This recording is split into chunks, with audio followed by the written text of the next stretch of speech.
How goes it, everybody? We are fresh off an amazing trip to the Amazon. We were down on the Rio Negro in Barcelos, Amazonas, Brazil, and it was awesome. Lots of fish, really hot, but amazing accommodations on the mothership, air conditioning in every room. In fact, we got to watch the playoff football games on Sunday from the TV room. But all around, it was awesome. The travel to get there, we'll outline on some of our stuff on our website. The fastest and kind of easiest way is through Panama City to Manaus. There are options to fly through Sao Paulo to Manaus as well, but that adds on about 6 hours of flight time. But anyways, that'll all be on the details on our website and the trip that we're offering in October 2025. And if you check the comments on this video, there are a couple spots open for October 2024. There are 4 spots open for anglers on those dates that we have in the comments. We won't be going on those, but we are trying to fill them for the company that's down there. October 2025, we are working on dates. But anyways, at the end of me talking, there's going to be a bunch of videos of fishing, the boats.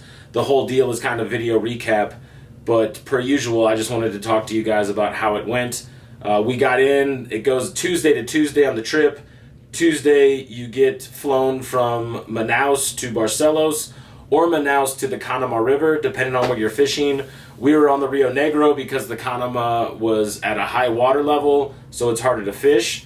October 2025, we are trying to focus on the Canama River just for more fish and bigger fish.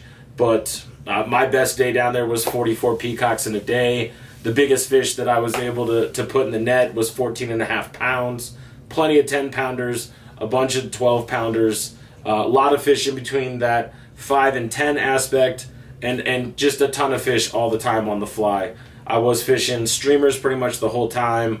Got into some poppers, didn't get a ton of action on those, but that is an availability. And we caught a bunch of species of fish. The azu, the paca azu, the boboleta, and the tawa, which are the 5 different types of peacocks that are there. Also got into some arowana. We got into traidas. We saw an arapaima. We didn't really get to fish for them too much, but we saw a massive explosion on the bank from a peracuru or an arapaima. That was awesome. Tons of caiman, lots of dolphins, which we'll talk about a little bit later on the conservation side of things. But it was amazing. Fishing 9 weights and 10 weights. It's definitely better to have a line that will turn over some of those bigger streamers. Most of the streamers we were fishing were in between 2 and 4 inches. Black and oranges, a lot of sparkles, blues, some deceivers. Not so much articulated, but I mean everything was getting hit. And some of our streamers went from being a 4-inch streamer to a 1-inch streamer over the course of the day with how many fish were chomping on it. Did lose a couple flies to some piranha, but overall, this trip was everything that I could have asked it to be. I went into it pretty blind. We were going to have a trip to a different place internationally, and that got canceled. So last minute booked this trip to go down and check out the outfitters and check out the accommodations. The food is amazing. They have water and air conditioners. They have all kinds of different things that you could want. The lunches are on the boats, or you can come back to the mothership if you'd like. But every day was 20 plus fish. The best day was 44. And I think the difference down there is they measure a lot of stuff in centimeters. So my biggest fish was 73 centimeters. I think that comes out to be 29 inches, if I'm right in remembering. On the boat, though, that week, there was a spin fisher that brought in a 74 centimeter. And there were a lot of stuff in between that 60 and 74 that make for an awesome day. They use those centimeters to try to figure out weight. They are weighing stuff in kilos on the bogos on the boat. And the guides are amazing. I had a guide swim about 20 yards underwater through tree roots to go get a fish at one point. They know the water, they know the fish, they know the areas, and it is vast and huge.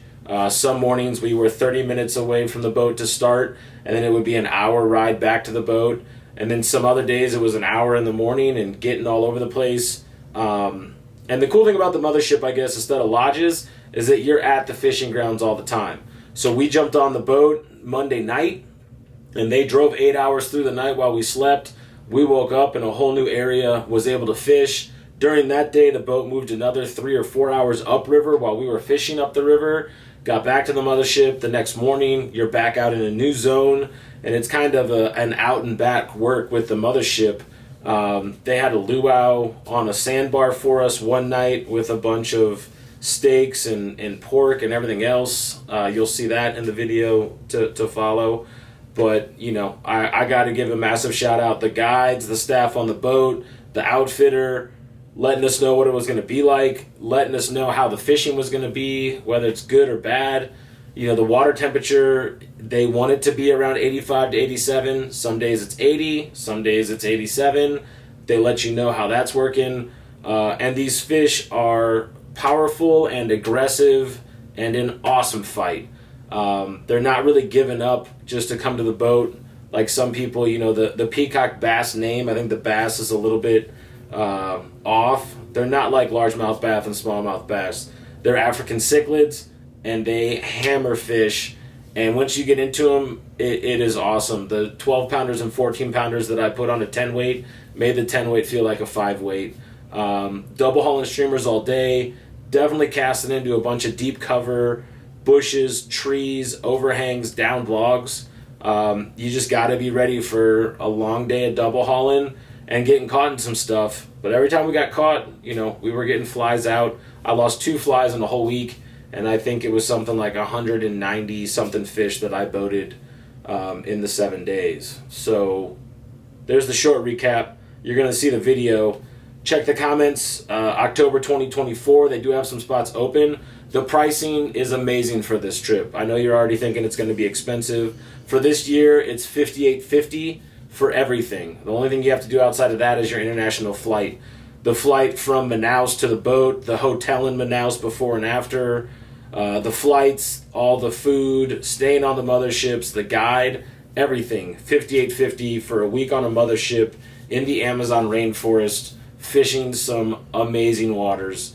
So let us know what you want to do. We're helping people book trips that aren't in our dates, and we're also going to work on having a hosted trip. It'll be 9 spots, including myself, for October 2025 on the Amazon Lord 2 for a whole week of trying to smash some gigantic peacock bass. Tight lines, here comes that video, and check out the comments. Leave us a comment if you're looking into it or if you've been down there before.